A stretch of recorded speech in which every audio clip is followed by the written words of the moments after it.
CNN, the rush to reopen churches has become the latest front in the coronavirus culture wars. President Donald Trump has declared places of worship essential during the pandemic and said he'd override governors if they didn't allow in-person services. Analysts have countered he doesn't have the constitutional authority to do that. But long before Trump ordered churches reopened, and long after how this battle plays out politically, some ministers and congregations have and will likely continue to defy state mandates. Because for many of them, the reasons go beyond partisan politics. Some see it as a religious freedom issue. For the most part, American mosques and temples have not wrestled with the question of whether to hold services or not. But for many Christian churches, the issue goes straight to what they view as their constitutional right to free exercise of religion. If restaurants and shopping malls are allowed to reopen under certain safety protocols, the argument goes, then churches should be too. You can't discriminate against religious gatherings compared to secular gatherings, said Matt Staver, chairman of the conservative legal group Liberty Counsel. Churches can incorporate into their worship service the social distancing and the hygiene as good or, frankly in my experience, even better than some of the non-religious venues. Staver said state orders that still prohibit churches from resuming in-person services go against their First Amendment right to exist. There is no pause button on the First Amendment, he said. Liberty Counsel led a national call for churches and believers to start meeting again on May 3. The organization released a set of safety measures that churches should consider implementing as they resume in-person worship. The recommendations allow for a substantial degree of flexibility around actions like mask wearing and don't address singing, which could accelerate transmission of the virus. Staver said that restrictions on houses of worship were too broad and amounted to a one-size-fits-all template.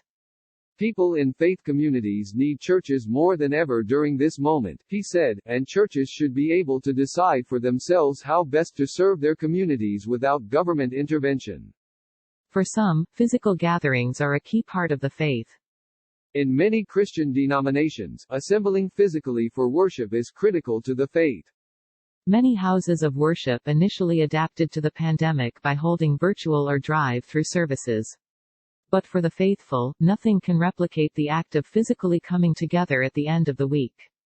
For Christianity in general, assembling on Sunday is a most ancient tradition, said Bruce Morrill, a Roman Catholic priest and a professor of theological studies at Vanderbilt Divinity School. It's at the very origins of Christianity, and it remains important for this day. The Archbishop of New York, Cardinal Timothy Dolan, outlines preparations for the gradual reopening of churches in the New York City area on May 21. Then there are the rituals, sacraments and traditions that bind parishioners to one another. The anxiousness of so many parishes to restart and regather has to do with the belief in the mystical presence of Christ in the assembled community, and especially in the bread and wine shared in the Eucharist, or the Holy Communion rite, Morrill said about the urgency felt by Roman Catholics. The Eucharist, the consecration of the bread and wine that Roman Catholics believe becomes the body and blood of Christ, is perhaps the most important part of Catholic worship. It strengthens bonds between parishioners, provides spiritual nourishment and connects believers to God. Other denominations, including Episcopalians and Lutherans, celebrate variations of the sacrament, too. Many believers have gone months without receiving communion, and they can't do so without assembling in person. Churches also serve as a place where people gather for community, with the congregation becoming a second family. At a time when people are experiencing social isolation, financial hardships, grief and loss, church is where they want to turn for solace and support. For some, their churches are hurting financially. Another consequence of suspending in-person services is that in many cases, churches are running low on funds. Part of that is because of the economic effects that the pandemic has had on church members, said Charles Zeck, professor emeritus of church management at Villanova University. Without services, the offering plate is no longer being passed. Catholic churches, he said, are especially hurting. Church pews are marked with signs to allow congregants to practice social distancing. The Catholic Church asks their members to contribute by dropping money in the basket every week, Zeck said. They don't ask them to tithe, typically don't ask them to pledge, typically they just ask them to contribute through the collection basket. Of course that means that if parishioners are not there, then they're not contributing. That's critical, he added, because few churches have sources of revenue beyond contributions from parishioners. More than 12,000 Catholic churches in the U.S. applied for small business loans from the federal government, according to Pat Markey, executive director of the Diocesan Fiscal Management Conference, DFMC. Approximately 6,000 parishes were approved in the first round of the Paycheck Protection Program, while 3,000 received loans in the second round, DFMC estimated in early May. Some churches have asked members to contribute electronically while in-person services are suspended. But Zech said the percentage of those who are making payments online is relatively low. Some believe God will protect them. Some pastors who are pushing ahead with reopening are placing their faith in God. The Reverend Brian Lohman, who leads South Hills Baptist Church in Raleigh, North Carolina, said in March that he met with the church's safety committee and deacons to seek God's will for the church. In deciding to remain open for worship at the time, the Independent Baptist Church sought guidance from the Bible.